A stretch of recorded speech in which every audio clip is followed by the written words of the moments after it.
45. Okay. So actually there was some internet problem here in Delhi. So because of that, we could not start the class.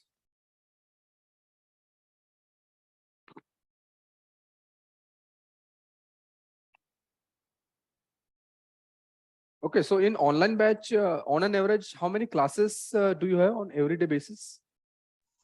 2, 2 or 3. Acha, 2, 3. okay. 2 or 3. Yes. Okay, okay. On Sunday, more class.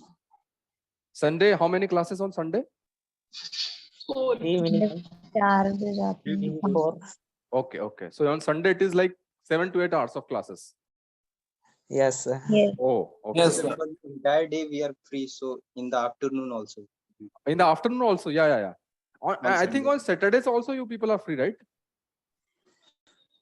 No, Right. on Saturdays you don't have college off. No, sir. On Saturday, No, sir. college is going on. Okay, okay.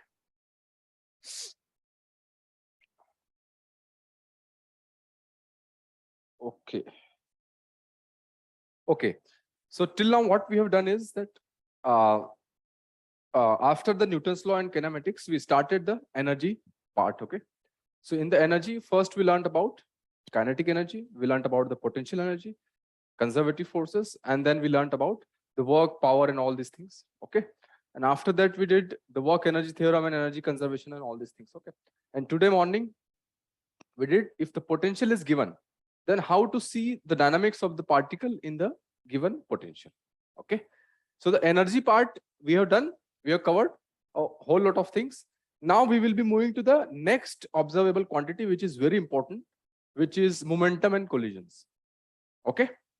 So here we'll be learning about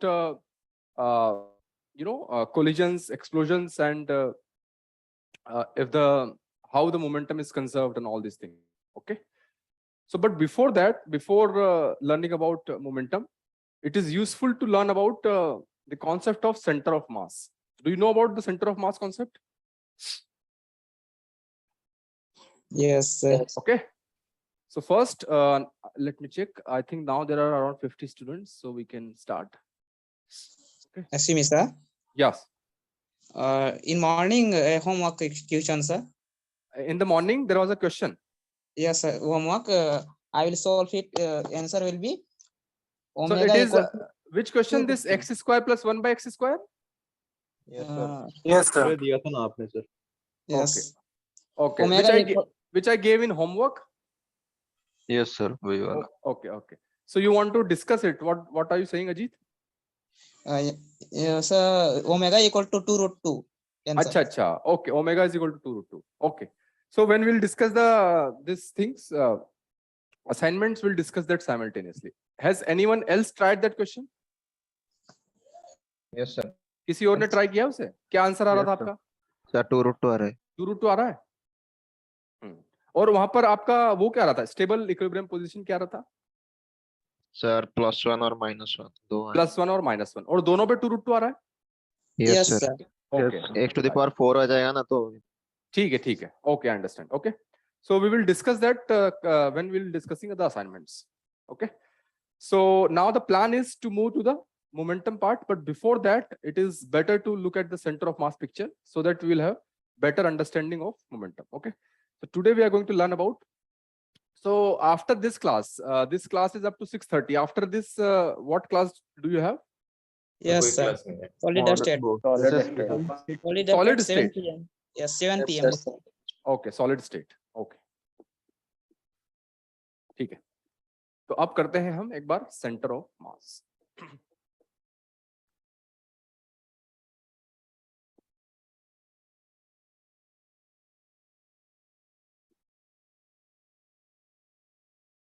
okay.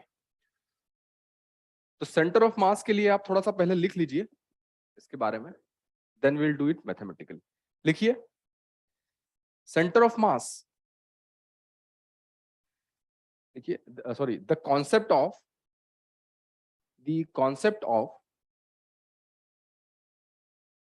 center of mass comes from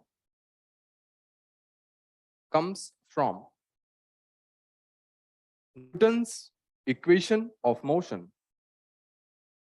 Newton's equation of motion. Okay. When the dynamics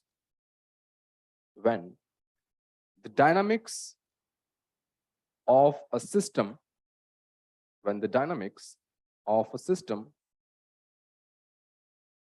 of particles is subjected to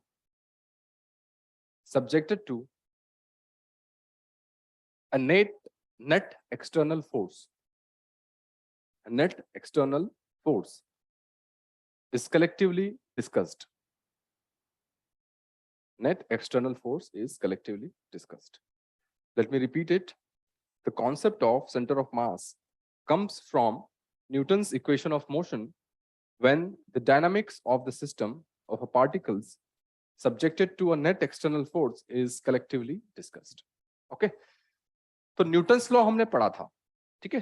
तो suppose there is system of some particles,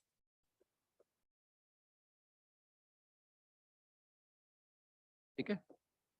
particles हैं बहुत सारे, एक हो सकते हैं, दो हो सकते हैं, तीन हो सकते हैं, कितने भी पार्टिकल्स हो सकते हैं जनरली, ठीक है. तो एक सिस्टम है, ठीक है? कितने भी पार्टिकल्स हो सकते हैं. तो बताइए आप न्यूटन्स लॉ क्या कहता है आपका? Newton's law on whole system. इस पूरे सिस्टम के अगर हम न्यूटन्स लॉ लगाएंगे तो क्या कहेगा न्यूटन्स लॉ कि इस पूरे सिस्टम पे कितना एक्सटर्नल फोर्स लग रहा है?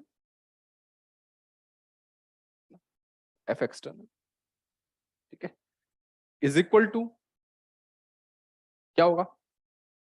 Particle 1 into acceleration of particle 1 ना, plus particle 2 into acceleration of particle 2, है ना, इस तरीके से. ओके, क्लियर बात सबको ये? Yes sir. ओके, हमने पूरे सिस्टम को कंसिडर किया, ठीक है. तो इसको शॉर्ट फॉर्म में क्या लिख सकते हैं कि F external is equal to, इसको समेशन की फॉर्म में लिख सकते हैं, Yes, sir. Yes, sir. summation over I. You are familiar with this notation, right? Summation over I and all these things. Yes. Mi ai. Okay. Summation over I mi ai, है ना.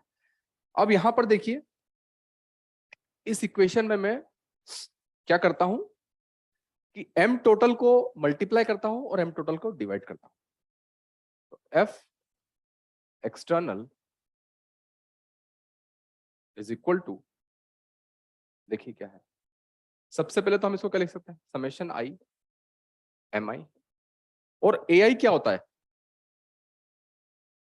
ai होता है d2 by dt square of ri, है ना.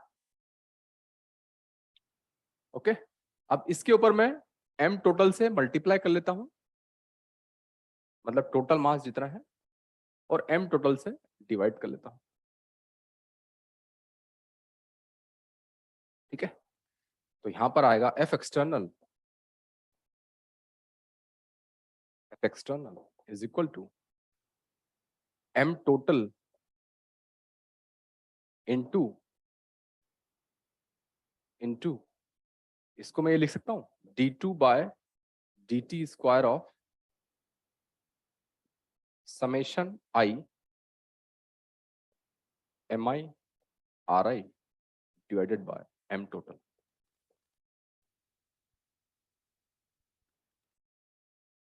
ठीक है, सिर्फ d2 by dt square को मैंने बाहर निकाला, समेशन को अंदर लिया. क्लियर है सबको point? Yes, sir. Okay. Yes, sir. So now let's call this let's call summation I mi ri by m total is equal to r, यहाँ पर वेक्टर है ये सारे, is equal to RCOM. RCOM मतलब क्या है? पोजीशन ऑफ सेंटर ऑफ मास। ठीक है, तो यहां से आपका आ जाएगा finally F external is equal to M total into D2 RCOM by DT square. अब देखिए ये इक्वेशन हमारी, हमने शुरू कहां से किया था? n पार्टिकल सिस्टम से किया था, है ना? तो n पार्टिकल सिस्टम से शुरू किया था और हम आ गए कहां इफेक्टिवली? ये वन पार्टिकल सिस्टम की तरह दिख रहा है आपको, है ना? जहां पर F is equal to ma है, यस सर। है ना? इफेक्टिवली ये वन पार्टिकल सिस्टम की तरह दिख रहा है। तो वन पार्टिकल सिस्टम में m टोटल है और RCOM है। ठीक है, तो इसीलिए जो है सेंटर ऑफ मास का रिलेवेंस ये है कि जब हम n पार्टिकल सिस्टम को कलेक्टिवली स्टडी करते हैं तो इफेक्टिव n पार्टिकल सिस्टम से इफेक्टिव वन पार्टिकल सिस्टम में कन्वर्ट कर सकते हैं। तो सेंटर ऑफ मास जो है उसका मास जो हो जाएगा टोटल m टोटल, और उसका पोजीशन हो जाएगा RCOM, और RCOM इससे दिया जाएगा। तो सेंटर ऑफ मास का जेनेसिस कहां से हुआ है ये सबको क्लियर चल गया बात, है ना? कि n पार्टिकल सिस्टम है उसको इफेक्टिवली वन पार्टिकल सिस्टम की तरह स्टडी करने के लिए ये वाला कॉन्सेप्ट का जेनेसिस किया गया था।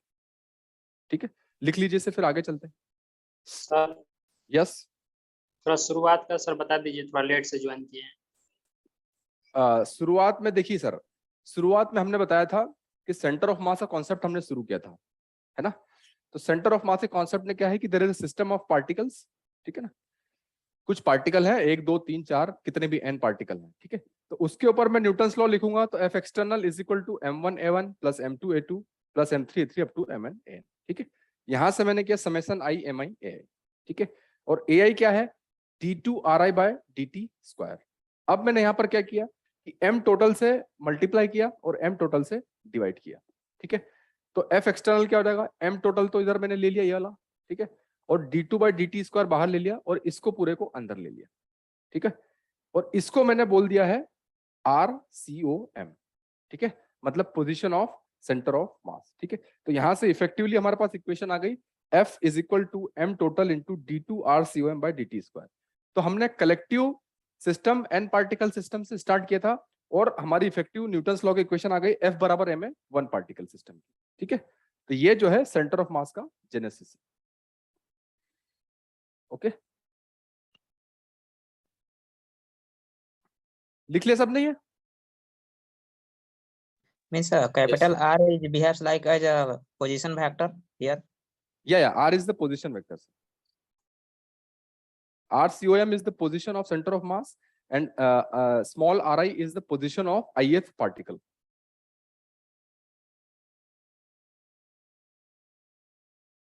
लिख लिया सबने? Yes, sir, done. Yes sir. Yes, sir. ठीक है, सर सेंटर ऑफ मास का कॉन्सेप्ट बहुत सारे मोशंस को बता तो नहीं पाता होगा। हाँ हाँ बिल्कुल सही कह रहे हैं आप, क्योंकि सेंटर ऑफ मास क्या है कि एक इफेक्टिवली सिस्टम का ऑन एन एवरेज किधर मोशन हो रहा है वो बता रहा है, इंटरनली क्या हो रहा है वो बता नहीं पाएगा। सही कह रहे हैं आप, है ना? वो इन्फॉर्मेशन इतनी नहीं मिल पाएंगी। ठीक है, तो एक क्वेश्चन करिए आप। एग्जाम्पल, कोई बॉडी अपने ही एक्सिस पे स्पिन कर रहा हो, हाँ हाँ तो सेंटर ऑफ मास जहाँ पे कॉन्सेंट्रेटेड होगा, हाँ, सेंटर ऑफ मास एक्सिस पे होगा तो वो वहीं का वहीं रहेगा, बट बॉडी के हाँ। बारे में कुछ इन्फॉर्मेशन मिल नहीं पा रही है। हाँ sir. You are right. Okay, तो अब आप लिखिए एक क्वेश्चन में, this is y axis, this is x axis. Okay, so this is, there are 3 particles m1 m2 और m3। m1 की वैल्यू है m, m2 की वैल्यू है 2m और m3 की वैल्यू है 3m, है ना? पार्टिकल 1 जो है वो ओरिजिन पे है, पार्टिकल 2 जो है वो है 1,0 और पार्टिकल 3 जो है वो है 0,2। ठीक है, तो आपको निकालना है calculate the position of centre of मास।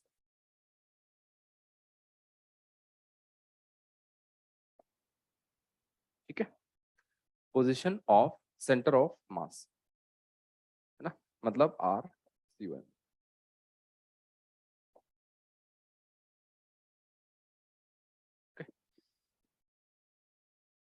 निकालिए सब लोग, है ना। तो एक बार देख लेते हैं, एक बार है ना, एक क्वेश्चन में देख लेते हैं।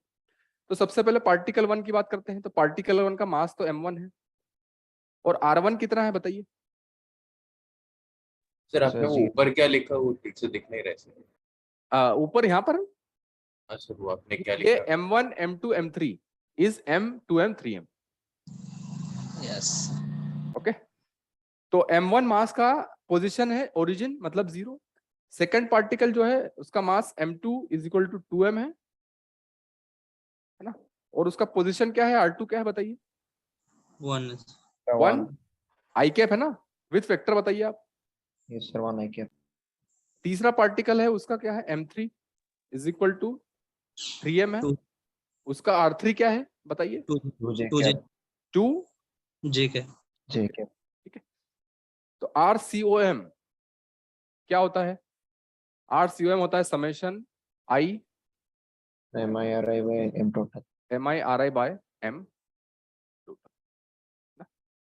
तो MIRI मतलब M1 R1 plus M2 R2 plus M3 R3 by M total.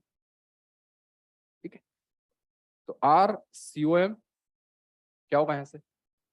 M1 is M into R is 0, R1 is 0 plus M2 is 2M into R2 is 1 I cap plus M3 is 3M into R3 is 2 J cap divided by M total is M plus 2M plus 3M. Okay, so from here we will get RCOM is equal to, it will be 2M I cap plus 6M J cap divided by 6M. तो RCOM कितना आ जाएगा आपका? RCOM आ जाएगा आपका 1/3 I cap plus 1 J cap। तो आपका centre of मास आएगा 1/3 मतलब यहाँ पर कहीं और 1। सेंटर ऑफ मास इसका 1/3। ठीक है,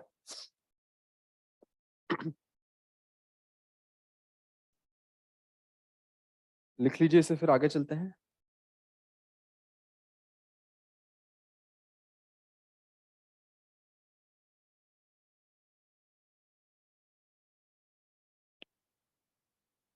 अच्छा, आप लोग जो भी आपको सब्जेक्ट्स में किसी भी सब्जेक्ट में जो असाइनमेंट्स मिलते हैं या फिर ये करते हैं, आप प्रॉपर कर रहे हैं कि नहीं कर रहे हैं? Yes sir. है ना, क्योंकि देखिए मैं ऑनलाइन बैचेस भी ले रहा हूँ और ऑफलाइन भी बैचेस भी ले रहा हूँ। तो particularly I am finding that online people are more serious, है ना।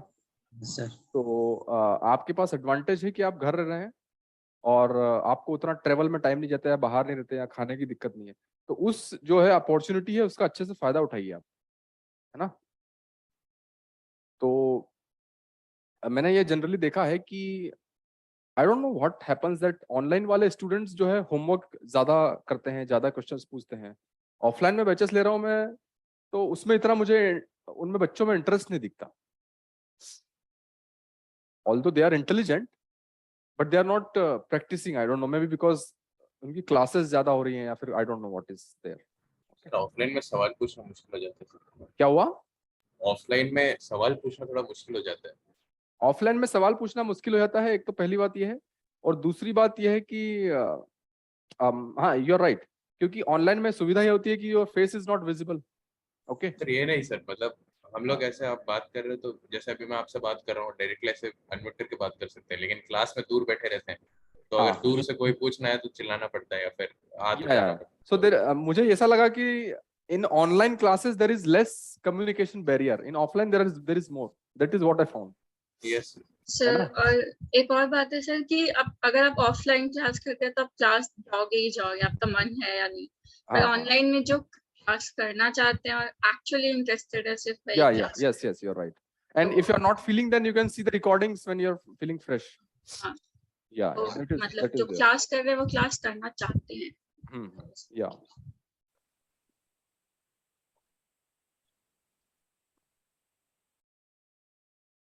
तो आपका जो है डेली का टारगेट वही होना चाहिए कि जो काम दिया है उस दिन उसी को कर देगी, बिकॉज आई कैन सी कि कुछ रैंक्स आएगी, आई कैन सेंस जो भी आप सवाल पूछते हैं या फिर जिस तरीके से डाउट्स होते हैं या फिर जो भी टेस्ट डिस्कशन होता है उसमें, असाइनमेंट डिस्कशन, तो आई कैन सेंस कि, क्योंकि मैंने पिछली क्लासेस में भी देखा है कि जो मतलब जिनकी अच्छी रैंक आती है, जो क्लियर कर पाते हैं जब अच्छे तरीके से, उनके किस तरह के क्वेश्चंस होते हैं, किस तरह का माइंडसेट होता है, तो आई कैन सेंस, तो आपके पास एक अच्छी अपॉर्चुनिटी है, that's what I am saying.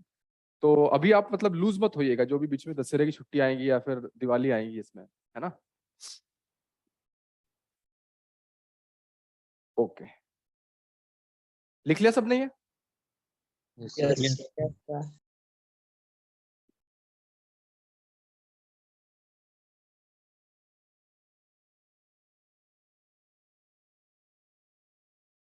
Okay,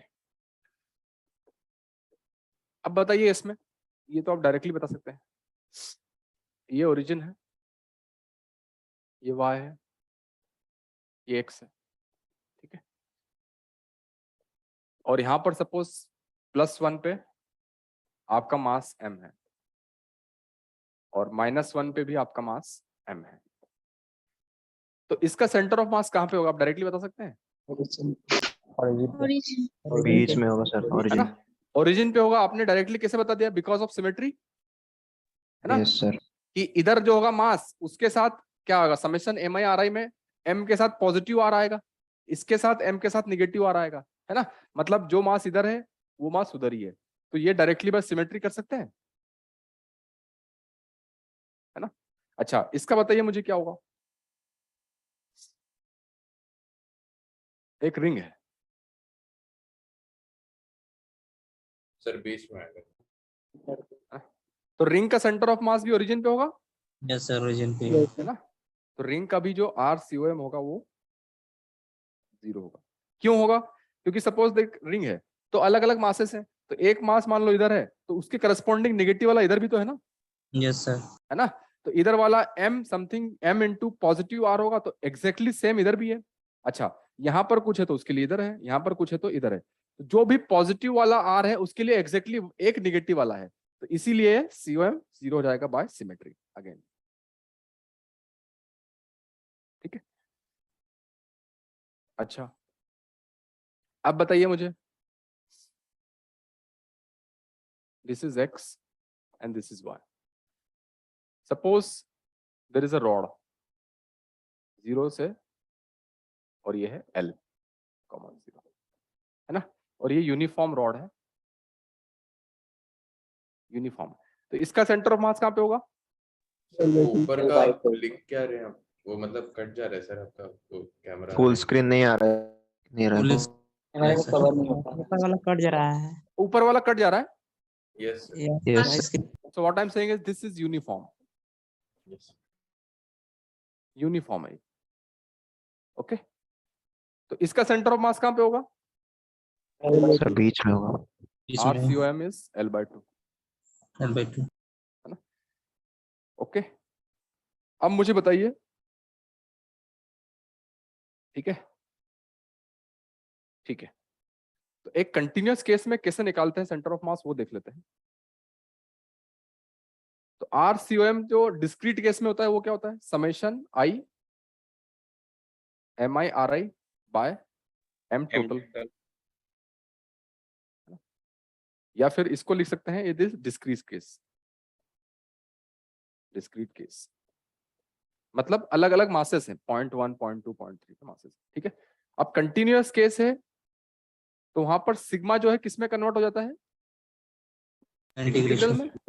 integral dm into r divided by m total है integral d. This is in continuous case.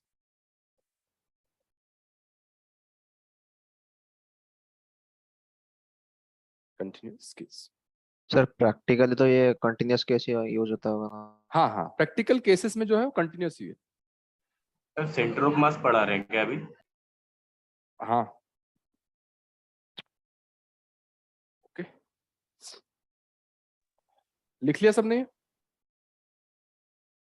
Sir एक बार रिसेंट के 2 स्लाइड्स दिखा देंगे क्या? वो भी तो हम इसके बाद स्लाइड्स आपको जस्ट इसके बाद आपको उस पर कर दूंगा मैं टेलीग्राम. कॉन्सेप्ट देखना था सर वो, क्योंकि अभी आप क्वेश्चंस वगैरह अगर करवाएंगे तो मैंने दिखा नहीं, अभी ज्वाइन करा है सर विदेका टेक्स्ट. तो ये पहला स्लाइड है आपका. क्या स्क्रीनशॉट लेंगे आप? Yes sir. Okay, so this is the first slide. But I thought कि on Zoom application you cannot take the screenshot. नहीं सर, वी कैन टेक ले सकते हैं सर. Yes sir, ले पर आप सकते पे नहीं ले सकते. इन live classes sir, but recorded पे नहीं कर सकते. Okay, okay. तो ये this is first, this is second slide. Okay, and this is third slide. तो आप स्क्रीनशॉट ले कीजिए फिर, सही बात है. ओके ठीक है. सर और ऊपर हमने थोड़ा कट रहा है सर, वो आपने जो लिखा है वो दिख नहीं रहा है. कैमरा थोड़ा एडजस्ट करना पड़ेगा, बोर्ड थोड़ा.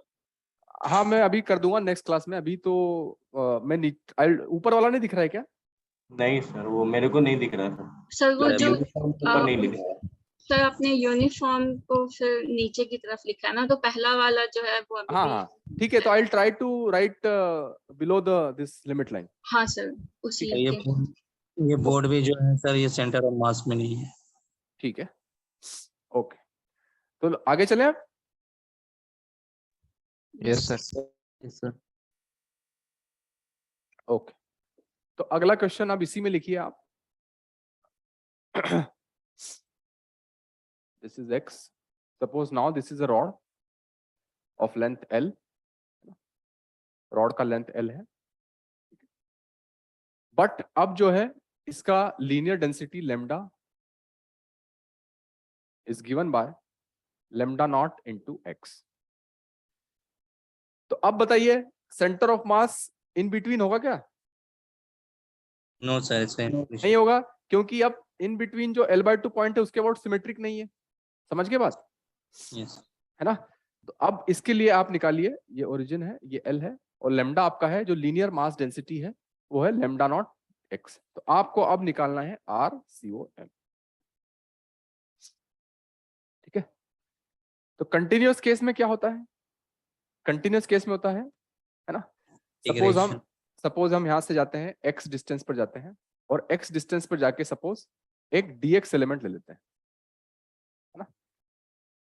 तो dx एलिमेंट ले लेते हैं, तो इस एलिमेंट का मास कितना होगा? dm कितना होगा? dm कितना होगा? लेमडा तो इसकी लीनियर डेंसिटी है और dx. क्लियर बात सबको ये? Yes sir. ठीक है. तो सेंटर ऑफ मास हमारा होता है इंटीग्रल dm इनटू, है ना, x, क्योंकि x डायरेक्शन में निकाल रहे हैं, डिवाइडेड बाय इंटीग्रल dm. ठीक है. तो यहां से आपका आ जाएगा x सेंटर ऑफ मास, क्योंकि x डायरेक्शन में ही कैलकुलेट कर रहे हैं, है ना. तो x सेंटर ऑफ मास आ जाएगा आपका. dm is nothing but lambda dx into x divided by what is integral dm? It is lambda dx. Lambda dx. Okay. Now tell me, what is the limit of x? 0 to L. 0. 0 to L. Okay. So x center of mass कितना आ जाएगा आपका बताइए?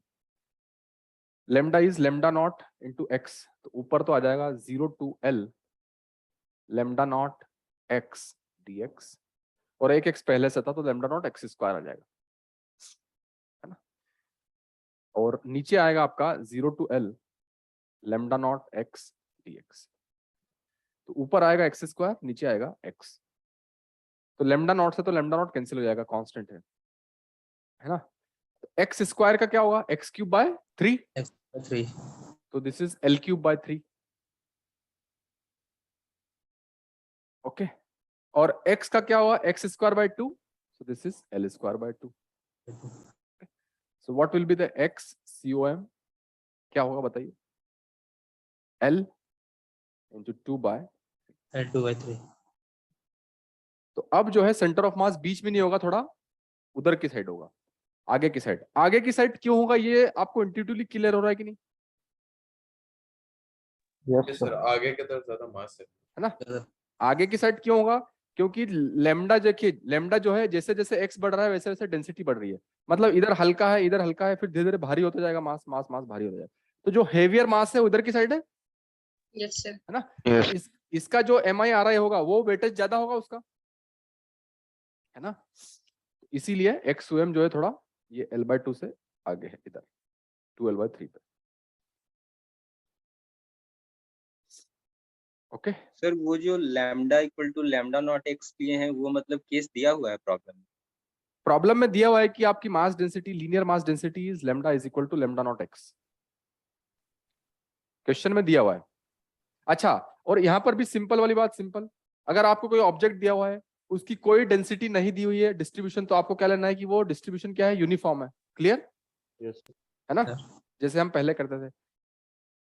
तो यहाँ पर अगर नहीं दिया होता रॉड का तो डिस्ट्रीब्यूशन यूनिफॉर्म होता, तो सब जगह सेम मास होता, तो फिर L/2 आता। अगर डिस्ट्रीब्यूशन एक्सप्लिसिटली दिया है तो we have to use that distribution.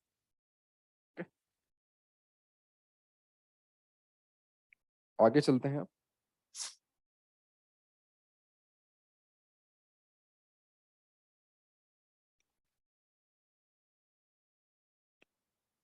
लिख लिया सब लोगों ने? यस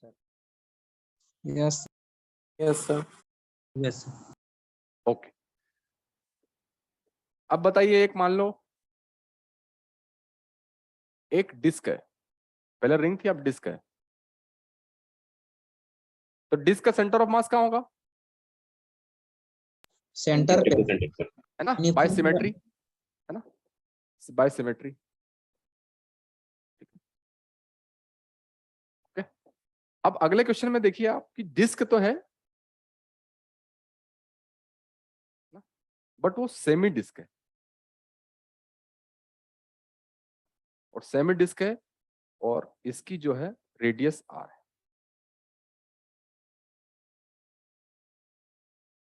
है ना। इसका सेंटर ऑफ मास निकालिए आप, कहां पे। अब बताइए, centre of mass 2D plane में है तो सेंटर ऑफ मास के दो कंपोनेंट होंगे, यस सर। है ना। एक x कोऑर्डिनेट होगा इसका, मतलब एक होगा this will be x COM, y COM, this is x axis, this is y axis. तो सेंटर ऑफ मास के दो कंपोनेंट होंगे, कौन से, x COM और y COM। ठीक है, अब मुझे बताइए x COM क्या होगा, 0 जीरो होगा, है ना। क्यों जीरो होगा, बाय सिमेट्री, है ना। क्योंकि देखिए, क्योंकि कोई भी अगर मास इधर है पॉजिटिव एक्स पे तो उतना का उतना मास नेगेटिव एक्स पे है, यस सर। तो बाय सिमेट्री x COM तो जीरो हो जाएगा, है ना। यस अब y एक्सिस में सिमेट्रिक है क्या, नहीं, तो क्योंकि y में कुछ मास इधर है तो वहां यहाँ पे नीचे तो है ही नहीं कोई, यस सर। है ना। तो इधर सिमेट्रिक नहीं है, इस एक्सिस के अबाउट सिमेट्रिक है, तो x COM जीरो होगा। ये बात क्लियर है कि नहीं सबको, बाय सिमेट्री, है ना। क्योंकि किसी भी पार्टिकल है उसका पॉजिटिव एक्स में कोई पॉजिटिव एक्स में कोई मास एलिमेंट है तो उतना का उतना ही नेगेटिव एक्स में भी है, यहाँ पर कोई है तो उतना का उतना इधर भी है ना, यहाँ पर कोई है तो उतना उतना इधर भी है। तो एक्स वाला कंपोनेंट में तो वो सिमेट्रिक है, बट वाई वाला कंपोनेंट सिमेट्रिक नहीं है। तो आपको निकालना क्या है, कुल मिलाकर वाई COM।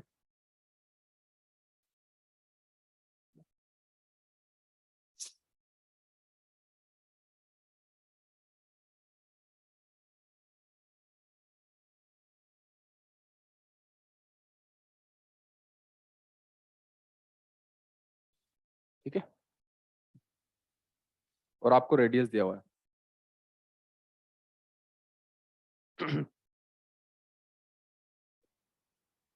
y और x।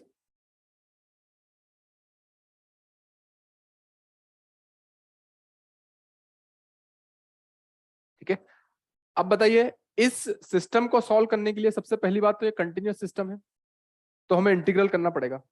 ठीक है, अब इंटीग्रेशन करने के लिए बताइए कौन सा कोऑर्डिनेट सिस्टम हमारे लिए सूटेबल होगा? Plane polar. Plane polar suitable होगा, क्योंकि Yes, sir. सर्कुलर आर्क है, तो प्लेन पोलर सूटेबल होगा। तो सपोज मैं यहाँ पे r डिस्टेंस पे, किसी भी r पे और थीटा पे जाके एक छोटा सा एलिमेंट लेता हूं मैं, है ना, छोटा सा एलिमेंट लेता हूं मैं, ये एलिमेंट। ठीक है, तो इस एलिमेंट का एरिया कितना होगा? dA, dl r into dl theta होगा, यस सर। है ना। r डायरेक्शन में कितना एलिमेंट है और थीटा डायरेक्शन में कितना एलिमेंट है। अच्छा, dlr क्या होता है? मैंने आपको लिखवाया था, R D theta. dlr R r d d theta. Theta होता है। No sir, DR dlr is just dr, मतलब r डायरेक्शन में line element. Yes sir. What is dl theta? RD theta. R D theta. r d theta, this is dl, है ना। तो इस छोटे से एलिमेंट का जो मास है, जो एरिया है, वो है dlr इंटू dl थीटा। अब dm कितना हो जाएगा? मतलब मास, सरफेस डेंसिटी मान लो कुछ सिग्मा है ना, इंटू यस सर। dA, ये होगा, यस है ना। Yes sir. तो यहां से आपका dm हो जाएगा sigma r dr into d theta. Okay, sigma r dr into d theta. Okay, अच्छा, अब बताइए मुझे YCOM क्या होगा? YCOM क्या होता है? Integral dm into y divided by integral dm। अब r और थीटा है तो ये y है, तो r और थीटा दिया हुआ है तो y क्या होता है बताइए? सॉरी, आपको दिख नहीं रहा है ना। Are sine theta. y कितना होगा? R sine. r sin theta होगा, Yes. है ना। x होगा r cos थीटा और y होगा r sin थीटा। ठीक है, तो यहां से आएगा आपका dm, तो आपका हो जाएगा sigma r dr d theta और y हो जाएगा आपका r sin theta divided by integral dm। तो इंटीग्रल dm तो सिर्फ यही हो जाएगा sigma r dr d theta. Sigma से सिग्मा तो कैंसिल हो जाएगा, तो आपका y सेंटर ऑफ मास आपका हो जाएगा। dr वालों को साथ में लिख लीजिए आप, तो dr वाले टर्म में क्या आएगा? r स्क्वायर dr आएगा ऊपर, और साथ में थीटा वाला क्या आएगा? साइन थीटा डी थीटा आएगा, और नीचे क्या आएगा? इंटीग्रल r dr और इंटीग्रल डी थीटा। अब बताइए r की लिमिट कहां से कहां तक होगी? 0 to r. 0 to r। 0 से लेकर r। थीटा की लिमिट कहां से कहां तक होगी? 0 to pi. 0 to यहाँ पर थीटा इज इक्वल टू 0 है, बढ़ते जाएगा, theta is equal to pi by 2, और यहाँ पर theta is equal to pi. Theta की वैल्यू 0 से पाई तक होगी। वापस यहाँ पे 0 टू r और यहाँ पे 0 टू पाई। ठीक है, कैलकुलेट कीजिए इसे आप।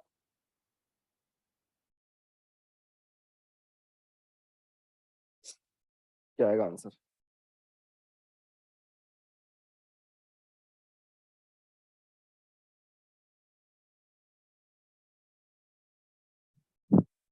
कितना आ रहा है आंसर बताइए जल्दी से।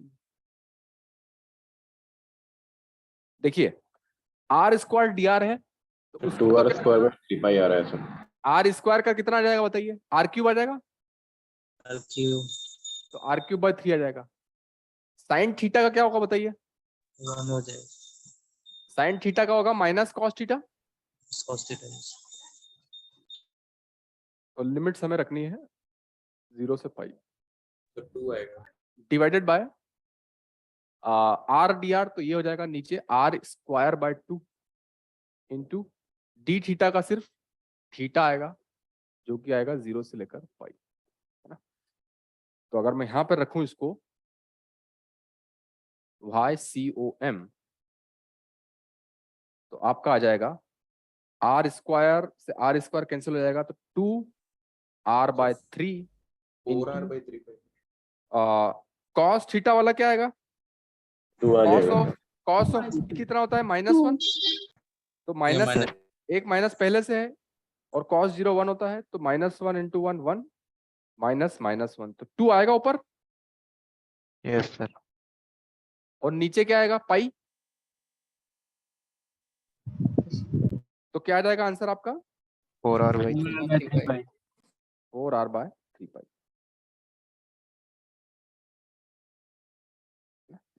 तो आपका आंसर हो जाएगा 4r/3 पाई। तो मतलब बताइए कहां पर होगा ये डिस्क के ऊपर, x तो 0 है, x अगर 0 है तो कहां पे होगा, y एक्सिस पे होगा वो। Yes sir. Yes sir. तो x 0 मतलब y एक्सिस पे होगा, कहां पर होगा 4r/3 पाई, मतलब यहां पर कहीं होगा ये। This is centre of mass. Sir हाँ बताइए। सर r sin थीटा अगर नहीं लें और केवल r से ही काम नहीं चलेगा क्या? नहीं देखिए, हम यहाँ पर जो कैलकुलेट कर रहे हैं ना वो y कंपोनेंट कर रहे हैं, तो y कंपोनेंट, इस एलिमेंट का y कंपोनेंट क्या है, r पे है डिस्टेंस और थीटा उसका एंगल है, तो y r sin थीटा ही होगा ना। सर कंपोनेंट नहीं लें उसका और जनरली ऐसे ही फाइंड कर लें तो क्या कंपोनेंट होगा? क्यों नहीं लेंगे, हम जब YCOM निकाल रहे हैं तो यहाँ पर y ही तो है ना, तो कंपोनेंट क्यों नहीं लेंगे, कंपोनेंट क्यों नहीं लेंगे बताइए आप मुझे। सर वो हमें बिना यहाँ पर जो है वो y है ना, है ना, तो y तो लिखना पड़ेगा r sin थीटा के टर्म्स में। और एक्स होता तो सर एक्स cos थीटा लेते। हाँ x होता तो r cos थीटा लिख देते, अगर x करेंगे ना तो यहाँ आंसर 0 आ जाएगा, यस। क्योंकि देखिए यहाँ पर होगा, अगर x लिखते तो cos थीटा होता, तो Cos cos थीटा का क्या होता, sin थीटा हो जाता, थीटा होता है sin sin थीटा थीटा का sin थीटा की अपर लिमिट पाई पे 0 होती और 0 पे भी 0, तो आंसर 0 आता, 0 हो जाता है ना। सर तो हमने जो हमेशा डायरेक्टली हमने जो डायरेक्टली हमेशा सिमेट्री से लिखा है 0, वो यहाँ से cos थीटा रख के 0 आ जाता। सर तो हमेशा कंपोनेंट ही लेके फाइंड करेंगे क्या कंपोनेंट लेके फाइंड करेंगे, मतलब इसका मतलब डाउट समझ नहीं पा रहा हूँ आपको, यहाँ पर मुझे y लिखा है तो y ही लिखूंगा ना, कंपोनेंट का मतलब क्या है, अगर यहाँ पर मुझे YCOM निकालना है तो यहाँ पर y लिखा है। या फिर वेक्टर में कर लें तो मतलब उससे 2 डायमेंशनल करेंगे। वेक्टर में करेंगे तो क्या होगा, बात तो ये हो जाएगी RCOM is x i cap plus y j cap, तो r cos theta i cap plus r sin theta j cap, तो यही तो बात होगी।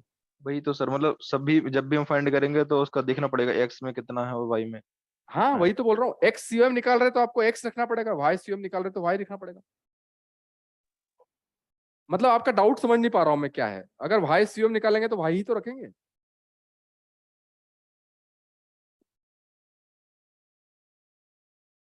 सर थोड़ा सा 3 कैसे आया था सर, थोड़ा सा रिपीट कर दीजिए ना प्लीज। 3 यहाँ पर r स्क्वायर है ना, तो r³ आएगा। Sir okay sir. यार आप लोग कैलकुलेशन पूछोगे क्या? सर इंस्टेड ऑफ वाई अगर हम आर लेंगे तो कैसे आएगा? क्या सर हमें आर थीटा पे ही करना है, हाँ, तो इंस्टेड ऑफ वाई अगर हम आर लेते हैं तो आर कैप लेना पड़ेगा क्या सर? नहीं r कैप नहीं ले सकते ना, क्योंकि हर एक इस पे r कैप अलग अलग है, इधर r कैप इधर है और इधर r कैप इधर है, तो उनको जोड़ोगे कैसे आप, समझ गए बात, अलग अलग पोजीशन पे r कैप अलग अलग है। कार्टिशियन में हर जगह, यहाँ पर भी i cap j cap same है, यहाँ पर भी i cap j cap same है, इसीलिए हम उसको ऐड कर पा रहे हैं। यहाँ पर r कैप अलग है और यहाँ पर r कैप अलग है, तो दोनों को ऐड नहीं कर पाएंगे हम।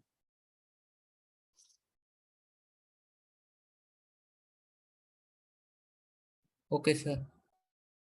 ओके, अब इसीलिए आप निकालिए, इसी में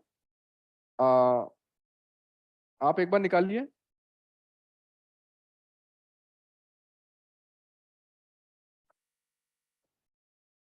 इसी में आप निकालिए एक,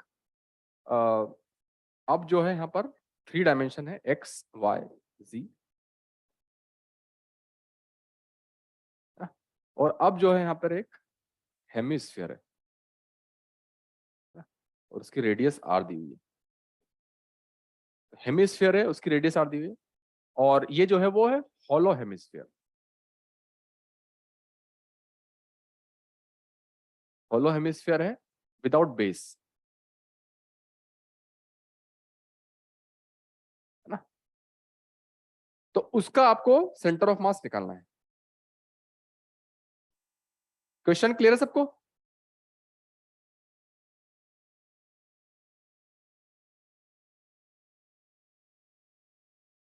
हॉलो हेमिस्फीयर है और उसका आपको सेंटर ऑफ मास निकालना है। तो अब बताइए मुझे, by symmetry centre of mass का एक्स कोऑर्डिनेट क्या होगा? 0 0 होगा, क्योंकि इधर जो मास होगा उधर ही उतना मास होगा। वाई कोऑर्डिनेट क्या होगा? 0 0 होगा सर। XUM 0 होगा, YCOM 0 होगा। हमें निकालना क्या है? ZCOM। तो इस केस के लिए बताइए कौन सा कोऑर्डिनेट सिस्टम सुटेबल होगा? Spherical polar. स्फेरिकल पोलर होगा, है ना। और होलो स्फेयर है, तो यहाँ पर होलो स्फेयर है मतलब एक शीट टाइप दिया हुआ है। Yes sir. तो यहाँ पर कौन सा एलिमेंट लेंगे? एरिया एलिमेंट लेंगे। Yes sir. तो लीजिए एरिया एलिमेंट और उसको फिर ट्राई कीजिए। सर वॉल्यूम है क्या? क्या हुआ? सर ये वॉल्यूम है क्या? क्या है ये? सर जो वॉल्यूम इवेंट लेंगे वो वॉल्यूम एलिमेंट लेंगे। मैं क्वेश्चन सुन नहीं पा रहा हूँ आपका। दोनों साथ में बोल, फॉलो भी पूछ रहा है वो, फॉलो है। वॉल्यूम एलिमेंट लेंगे, एरिया एलिमेंट लेंगे, वो ये पूछ रहा है। सर हॉलो है तो वॉल्यूम एलिमेंट कैसे लेंगे? हॉलो है ना वो, फॉलो है सर। तो लिखा है ना, ये दिख नहीं रहा है क्या आपको इधर? मैं ध्यान नहीं। ऊपर वाला कट रहा है थोड़ा। अच्छा, ऊपर वाला तो हॉलो है और हेमिस्फीयर है।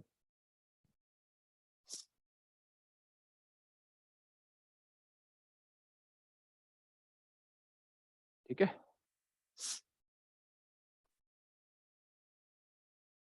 तो सबसे पहले बताइए यहाँ पर इंटीग्रेशन करेंगे तो इस पूरे हेमिस्फीयर पे वैल्यू ऑफ रेडियस कितना होगा? आर। कैपिटल आर होगा। चला। तो जिस तरीके से डिस्क में आर चेंज हो रहा था, यहाँ पर आर चेंज होगा क्या? No no sir. सर। नहीं होगा, क्योंकि कहीं पे भी जाएंगे इस होलो हेमिस्फीयर के ऊपर सब जगह रेडियस तो आ ही रही कैपिटल आर। यहाँ पर चेंज क्या होगा बताइए? चेंज कौन कौन से कोऑर्डिनेट्स होंगे? तो थीटा और एट एंड फाइव। थीटा और फाई। अच्छा, थीटा कहाँ से कहाँ तक जाएगा बताइए? 0 से π/2। थीटा 0 से लेकर π/2। और फाई कहाँ से कहाँ तक जाएगा? 0 से 0 से लेकर पूरा घूम के वापस 2π, है ना। थीटा क्या होता था? Z एक्सिस के साथ एंगल, और फाइव क्या होता था? XY प्लेन में, है ना। तो इसे आप होमवर्क में ट्राई करेंगे एक बार, यस सर। है ना। इसे आप होमवर्क में ट्राई कीजिए, और साथ ही साथ ये होलो है। अब होलो की जगह सपोज आपको मैंने दिया हुआ है XYZ, होलो की जगह मैंने आपको दिया है सपोज सॉलिड हेमिस्फीयर।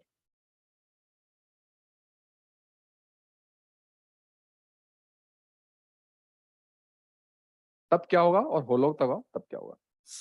इसको भी आप होमवर्क में कीजिए।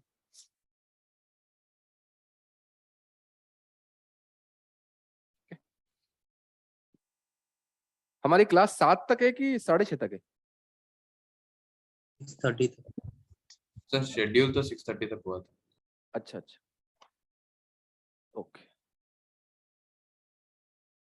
सर इसमें जेड कंपोनेंट लेना पड़ेगा तो r cos थीटा हो जाएगा। बिल्कुल सही कहा आपने। जिस तरह से हमने डिस्क में लिया था y कंपोनेंट, यहाँ पर z कंपोनेंट लेना पड़ेगा। और यहाँ पर आप क्या लेंगे? यहाँ पर एरिया एलिमेंट लिया तो यहाँ पर कौन सा एलिमेंट लेंगे? Volume element. Volume element. तो वॉल्यूम एलिमेंट कौन कौन से लेंगे? DLR लेंगे, DL थीटा लेंगे और DL फाई लेंगे। DL 5 DLR क्या होता है? dr। DR है ना। तो यहाँ पर जो DV होगा आपका, DV क्या होगा? DLR, DL थीटा और DL फाई। तो DL क्या, DLR तो होता है DR, DL थीटा क्या होता है? RD theta, yes sir. और DL फाई क्या होता है? और sin थीटा d फाई। ये आपका वॉल्यूम एंड लोड है, ठीक है। और यहाँ पर आर की वैल्यू कहाँ से कहाँ तक वेरी करेगी, 0 से आर। थीटा की वैल्यू जो जाएगी 0 से π/2, और फाई की वैल्यू जो जाएगी 0 से लेकर 2π। अच्छा, इस केस में भी सेंटर ऑफ मास का एक्स कंपोनेंट कहाँ पे होगा, ओरिजिन पे होगा, 0 पे, यस सर। और वाई कंपोनेंट भी 0 पे होगा। हमें क्या निकालना है, सिर्फ जेड कंपोनेंट। तो जेड कंपोनेंट कोई भी अगर एलिमेंट लिया तो उसका जेड क्या होता है, कोई भी एलिमेंट लिया मैंने आर थीटा फाई पे, तो जेड क्या होता है, आर कॉस थीटा होता है। Yes sir. तो ये करके आप कीजिए फिर, ओके। हम नेक्स्ट क्लास में इसको डिस्कस करेंगे। ये आपका हो गया स्फीयर, ओके। अब एक बार देख लेते हैं अगला, लिख लिया सबने ये होमवर्क में? Yes sir.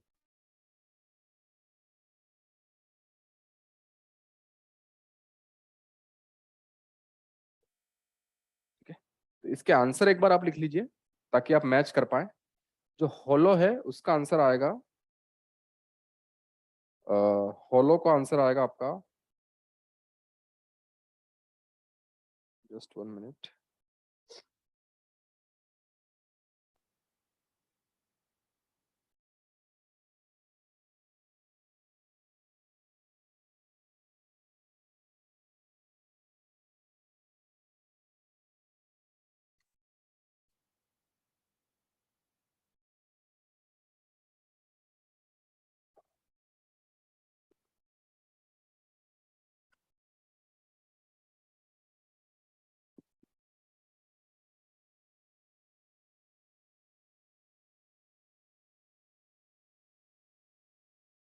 होलो का आंसर आएगा आपका r/2।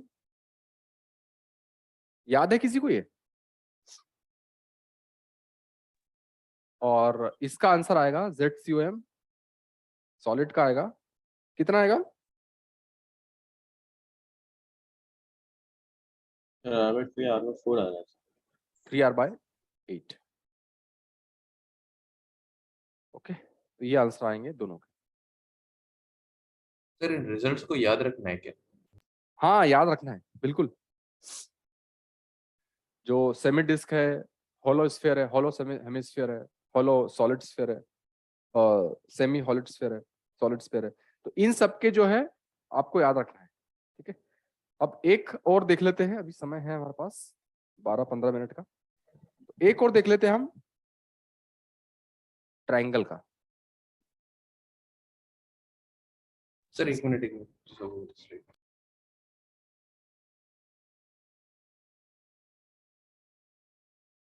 डन।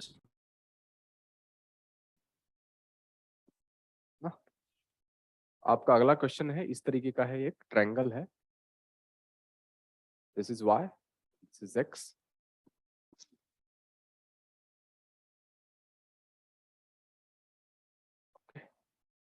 और यहाँ पर एक इस तरीके से एक ट्रायंगुलर शीट है ना। यहाँ पर इसका लेंथ जो है r है, और हाइट जो है h है, और ये ट्रायंगुलर शीट है, ट्रायंगुलर शीट है। इस ट्रायंगुलर शीट का आपको बताइए हॉरिजॉन्टल में आपको निकालना है। आप बताइए यहाँ पर इस हॉरिजॉन्टल शीट का XCOM कितना होगा? 0 होगा। Yes sir. तो इसका XCOM तो 0 होगा सिमेट्री से। हमें निकालना क्या है, YCOM, ठीक है। तो YCOM निकालना है हमें। तो यहाँ पर एक शीट है तो इसका एरिया एलिमेंट लेंगे कुछ। Yes sir. Yes sir. तो अब देखिए एक बार, यहां पर हम लेते हैं सपोज एक कोई एलिमेंट लेते हैं जो कि है x, y पे, यहां पर है एलिमेंट,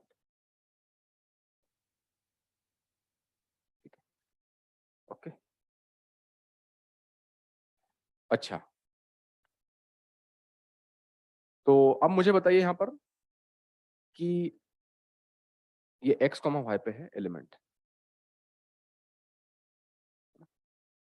ये क्या हो गया? अच्छा,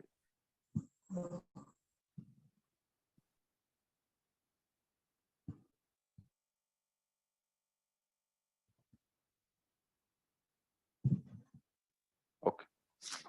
तो x, y पे एलिमेंट है ये dx, dx है और dy, ठीक है।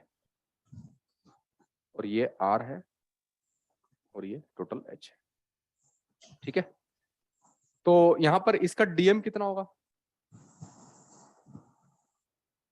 dm कितना होगा? Sigma sigma dx dy dx dy, ठीक है, सिग्मा dx dy, ठीक है। हमें अच्छा निकालना है, हमें निकालना है YCOM। तो YCOM होता है integral y dm divided by integral dm, ठीक है। अच्छा, तो इंटीग्रल y इंटू dm है sigma dx dy divided by integral dm, तो सिग्मा dx dy। अब मुझे बताइए कि किसी एक पर्टिकुलर y के लिए, है ना, मैं देखता हूं यहां पर, किसी एक पर्टिकुलर y के लिए x की लिमिट कहां से कहां तक होगी? 0 से वो Zero से स्ट्रेट लाइन का इक्वेशन। यहां तक होगी?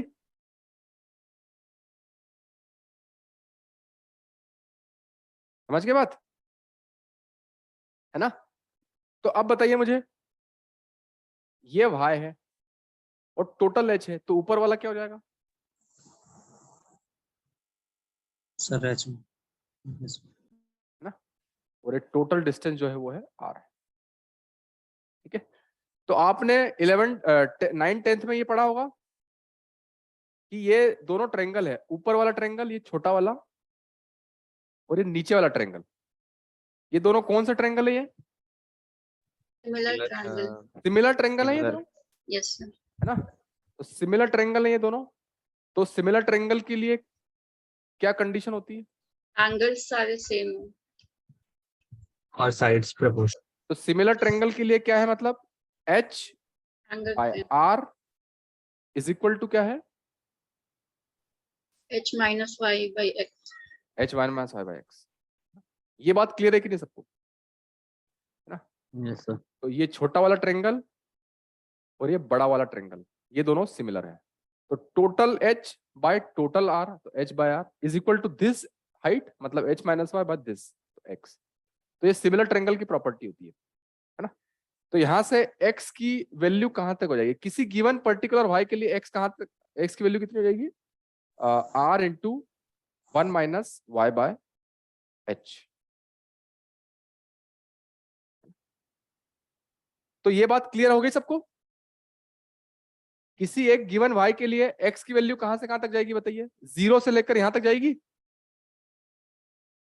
है ना? अच्छा, यहां पर y की वैल्यू 0 रखेंगे तो x की मैक्सिमम वैल्यू देखिए r हो जाएगी। यहां पर y की वैल्यू h रखेंगे तो h बाय h 1, 1 माइनस 1 0, तो x यहां पर 0, ये देखिए, है ना? तो यहां पर जो है this is equal to integral sigma से सिग्मा कैंसिल हो जाएगा, y dy इंटीग्रल dx, और x की value for a given y कहां से कहां तक जाती है? 0 से लेकर r 1 minus h by y तक।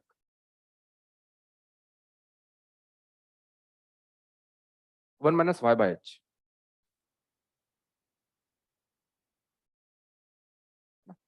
Divided by integral dy integral dx कहां से कहां तक है?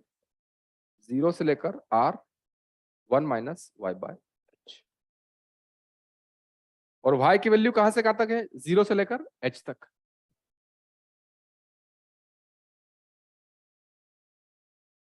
बताइए, क्लियर है सबको ये? Yes sir. Yes sir. Limits हमने किस तरीके से पुट की, ठीक है। तो सर, एक यहाँ बार से ये हो बता जाएगा, दीजिए क्या हुआ, क्यों ले रहे हैं सर, ये एक बार बता दीजिए। क्यों ये ले रहे हैं सिमिलर मतलब, ट्रायंगल करके, ये मतलब सिमिलर ट्रायंगल क्योंकि के लिए ना क्यों सर। ले रहे हैं, क्योंकि देखिए किसी भी पर्टिकुलर y के लिए x की वैल्यू 0 से लेकर यहीं तक हो ना, यहाँ तक थोड़ी है। Yes sir. किसी भी पर्टिकुलर y के लिए x की वैल्यू 0 से लेकर यहाँ तक जा रही है सिर्फ। तो ये पॉइंट निकालने के लिए हमने सिमिलर ट्रायंगल की प्रॉपर्टी निकाली। सर समझ गए? क्योंकि सर पूरा अगर 0 to r ले लेंगे तो फिर वो yes, सिलेंडर sir, वो तो- शीट हो जाएगा, yes, रेक्टेंगल sir, बन जाएगा। इससे ज्यादा पोर्शन आ जाएगा फिर उसमें। हाँ हाँ, अगर हम 0 to r ले लेंगे तो ये एक्स्ट्रा वाला ये वाला पोर्शन आ जाएगा ना। सर सर जब क्वेश्चन में एक पूरा ट्रायंगल दिया है तो आपने उसका आधा ट्रायंगल में ऐसे क्यों तोड़ा? अच्छा हाँ सॉरी, यहाँ पर माइनस आएगा सर, देखिए सॉरी, यहाँ पर आएगा ये माइनस से लेकर, माइनस भी तो वही होगा। Yes sir. इसका 2 टाइम्स कर सकते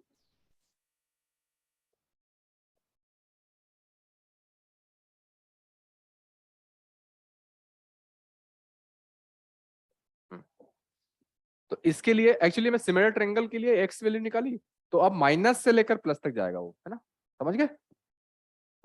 यस सर। ओके, तो यहां पर से क्या आएगा, इंटीग्रल 0 से h y dy और x, तो यहां से तो x आ जाएगा, तो x आ जाएगा तो आ जाएगा 2 r 1 minus y by h, ठीक है।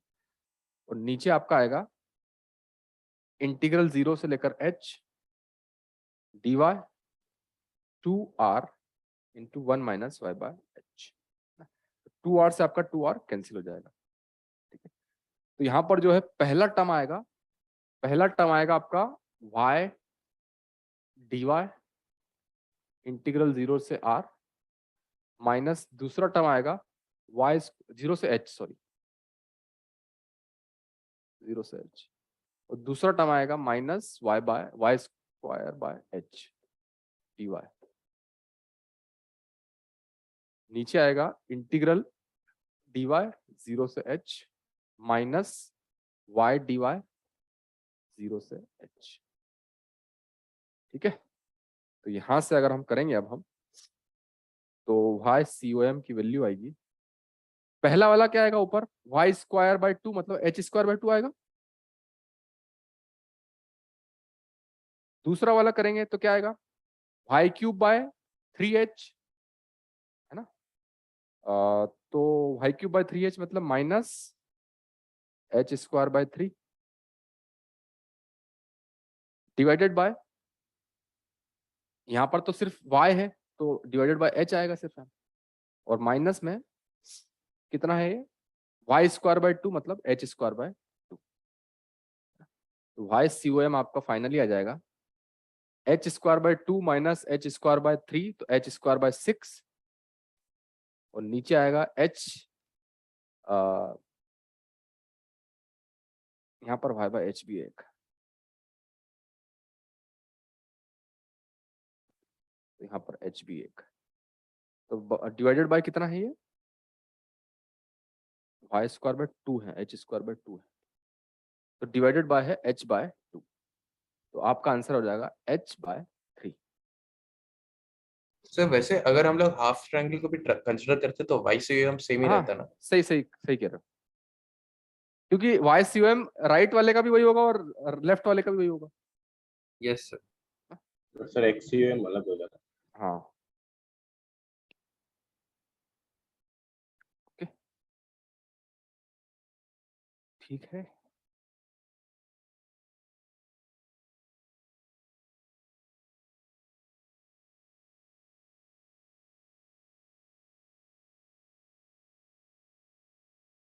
हैं।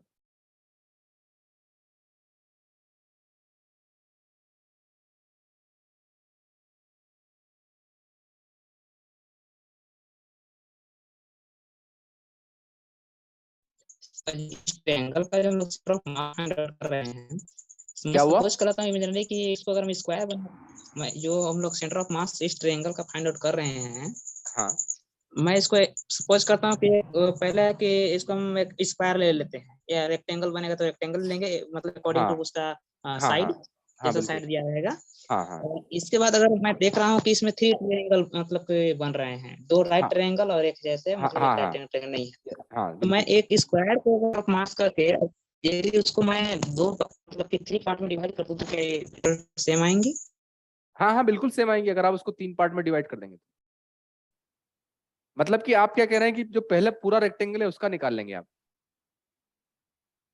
Yes sir. हाँ तो पूरा और जो रेक्टेंगल का जो निकालेंगे तो फिर एक्स्ट्रा पार्ट है उसको इलिमिनेट कर देंगे, जो एडिशनल पार्ट है उसको फिर निगेटिव करना पड़ेगा। और जो ट्रायंगल, यस सर। ठीक है, वो हम करेंगे। जो आप बोल रहे हैं वो कैविटी वाले कि अगर कहीं से मास मिसिंग है तो उसमें उस केस में क्या होगा। ठीक है, ओके। तो आगे की क्लास हमारी कल कितने बजे है, कुछ मैसेज आया? सुबह में सर 7 बजे। Okay 7 to 9 okay. सर 7 बजे सुबह है या रात को है सर? 7 PM लिखा है। Just 1 minute. शाम को रात के 7 से 9 है सर। क्या हाँ है ये? सॉरी सर, सॉरी, सुबह सॉलिड किया है 7 बजे। ओके ओके हाँ, तो 7 PM है ना, तो कल शाम को 7 बजे है। ठीक है, यस ओके। तो मैंने आपको जो होमवर्क दिए हैं वो अच्छे से कीजिए ट्राई, ठीक है ना? 2-3 होमवर्क जो दिए हैं, एक होलो वाला एक सॉलिड वाला। यस सर ओके, और उसके बाद में फिर कंटिन्यू करते हैं। Yes okay.